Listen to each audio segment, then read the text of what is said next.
Hey everybody. Today let's talk about social media and using it for your business. I'll be talking about what it's been good for, what it hasn't been so good for, and the three things that have occurred this year that have me moving away from Facebook groups. For those who are new to my channel, hi, I'm Jesse. I'm a podcast editor, engineer, and coach who shares my knowledge and experience with you in hopes of helping you learn something new. And I'd like to welcome back the returning viewers. And really quick, I do want to thank Jack, aka IL Blues, for his $30 Ko-Fi contribution. He left the message, "Hi Jesse, I trust you and Tara like pizza. Other takeout? Enjoy." Thank you, Jack. I do appreciate the support, and we do like pizza. Now, back to the topic at hand.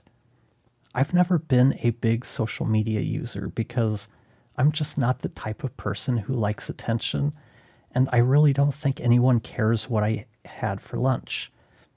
But if for some reason you do care, I had some leftover homemade broccoli cheese soup. But I started using Facebook more and more regularly in 2020 as I started my journey as a podcast editor. I joined a number of Facebook groups with the purpose of trying to learn the ins and outs of podcast editing. It was mostly for research at first, but I quickly realized that there were a number of people needing help with audio basics, and there was a lot of bad information out there. It's been kind of amazing how quickly the quality of information on the internet has improved over the last 4 or 5 years, though. I see far fewer recommendations of starting out with a Yeti these days. But over that time, I spent a lot of time answering questions and trying to help others improve their audio knowledge, their setups, or just becoming better at what they're doing. At the same time, I was learning a lot about podcasting because it was a brand new world to me as someone who had never listened to a podcast before I started editing. It also helped me gain a better understanding of what services podcasters are looking for. And that has changed quite a bit over the 5 years I've been doing this. Over that time, I started to build some authority as an editor and audio expert in some of the podcasting groups. That is one of the best things about using social media as a professional. It's easy to build awareness, authority, and just develop that whole know, like, trust thing. The other thing that happened was that I was able to build relationships with a number of other editors, which is, for someone like me who's an awkward introvert, that's a good thing. But one thing that Facebook hasn't done is help me land a podcast editing client. I have found a number of short-term coaching clients, and it's helped me sell some courses, but it hasn't helped me land an editing client. What I've observed is that anytime someone posts something saying they're looking for an editor, that post gets hammered with several dozen or more responses of people essentially raising their hand saying, ooh, pick me, pick me. And I look at the people responding. Some of them don't have a website, and those who have pricing on their sites are charging bargain rates. So it's not really a surprise. I haven't had much luck there. The few times I have landed a meeting from one of those types of posts, they've all been about the same. They ended when we started to discuss pricing, and the response was something like, "Oh, I talked to someone else who can do this for $200 a month. I can't afford $200 an episode." There was a $100 million company that we spoke with. They were starting a podcast. They had me and another editor do a paid trial using really bad Zoom recordings, but we'd had some discussions about the cost and what we bring to the table, but they ended up choosing to go with the cheaper editor. For some reason, their show lasted 8 episodes. I don't know for sure why, but I'm going to guess they went into things with the wrong expectations, and the editor that they hired didn't have the experience and knowledge working with businesses to help advise them. The other reason I think I haven't found any clients is that AI, it's allowing more and more podcasters to edit their own shows, which is basically increasing competition for the mid to high budget clients. One thing I have been finding myself in, though, with social media is getting caught up in the endless scroll. It was becoming a distraction whenever I'd pick up my phone or opened up Chrome on my desktop. It was impacting my focus to a degree that I realized I needed to make some changes. I think Jennifer Lee summed it up best in a response to one of my posts. She said, "I realized I spent a lot of time scrolling for something that I never seemed to find." And that's how I feel. I felt like if I didn't check, I might miss something important, or the opportunity to help someone might be missed. I've been spending less time in Facebook groups over the last 6 months or so. And one of the reasons is because they seem to have changed the algorithm, and I just don't get the notifications about stuff like I used to. And this is one of the reasons why it is so important to own your own content.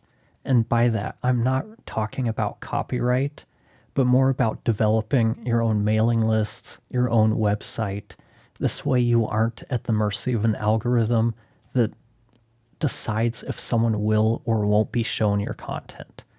What happens if Facebook or TikTok or whatever your preferred platform is were to go away like MySpace? Or what if you get banned for some reason? Or you get blocked? You just lose everything. And let me pause things here for just a moment and ask that if you're finding this video valuable, give it a thumbs up and subscribe to the channel if you'd like to see more of my content. But the other reason I've been spending less time on Facebook, or more specifically Facebook groups, is because some groups have made it increasingly difficult to help other people. And before I start, I do want to state that group admins have the right to run their groups as they see fit. It is, after all, their group. But I was in a group run by a podcast hosting company. Someone had asked a question about noise reduction tools, and I responded with something like, "Hey, here's a video where I compare 9 of the most recommended noise and reverb reduction tools." That post got removed due to violating their self-promotion rules. I asked the admins for some clarifications, because in most groups, that applies to posts and not responses, and this was an educational video. It wasn't a podcast. Even after the mods met to kind of discuss this situation, they couldn't give clear guidance on how to avoid this situation in the future. The best that they could tell me is to maybe try using more words, something like, "Oh, I had the same question about this, so I decided to try them out and I made this video." Okay, whatever. That's not how I think, and having to change how I instinctively phrase things in just one specific group whenever I post a video that answers a question, that's a lot of work, trying to keep everything straight. I just see a question and I answer it. I shouldn't need a spreadsheet to reference before answering a question. I took some time to think about things and decided that I just wanted to simplify my life, and I'll move on from that group. A couple months later, in another group, I received an email from the CEO of the company running the group, essentially saying that the community isn't a place to post critiques of their software. To be fair, I wasn't posting critiques. Someone had asked if a specific type of routing was possible, and I responded that it's not possible and not likely to be possible because the developers don't feel that sort of functionality is necessary. There was nothing harsh or untrue about it, just being honest in my response. So in addition to losing my, I guess, constant critiques, they've also pushed away one of their few remaining cheerleaders. Oh well. And then a couple weeks ago, I posted about a new course I've released for podcast editors in the podcast editors group. Steve's always allowed me to post courses and my content there, but Steven messaged me that he had a notification that there was a post that needed approval, but it's not showing up as being available right now. Steve and I messaged back and forth over the span of a couple weeks trying to get to the bottom of it, figure out what's going on. It turns out they'd made the decision to not allow any sort of promotion or self-promotion of anything but their own paid community and events. But they never communicated this change. I was told that anything that even points people to my YouTube channel, my website, or even encouraging people to sign up for my email list would not be approved. I found this to be the most disappointing of all of these events because that group had always been about helping the community, helping podcast editors. As much as I would love to continue posting there and contributing to that group and community, I feel as though the mods didn't want me there, probably because my content treads too closely to theirs, but that's just a guess. But they have since allowed other lead magnets to be posted, but my stuff can't be. I don't know what else to say, but that's what I've seen. My goal has always been to help as many people as I can with my content, and I never looked at Steve's community as a competitor. It's just another approach to running a podcast editing business. There's no right or wrong way, and I feel there's a benefit to having diversity in approaches and voices. And like I said at the beginning, it's disappointing, but it's their group, and they can choose to run it how they see fit. So I said my goodbyes and have moved on. What I didn't realize at the time was just how much time I spent reading and responding to the posts there. And by leaving and cleaning up my feed, by removing groups that don't provide any value for me, I've cut back to just a couple of groups, and that's saved me a ton of time each day.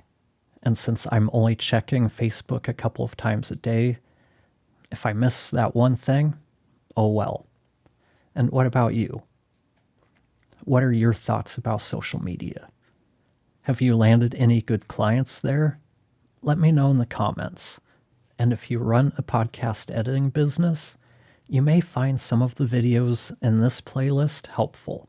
And if you're looking for coaching or consulting, check out the website and book a call. Thank you for watching, and I'll talk to you next time.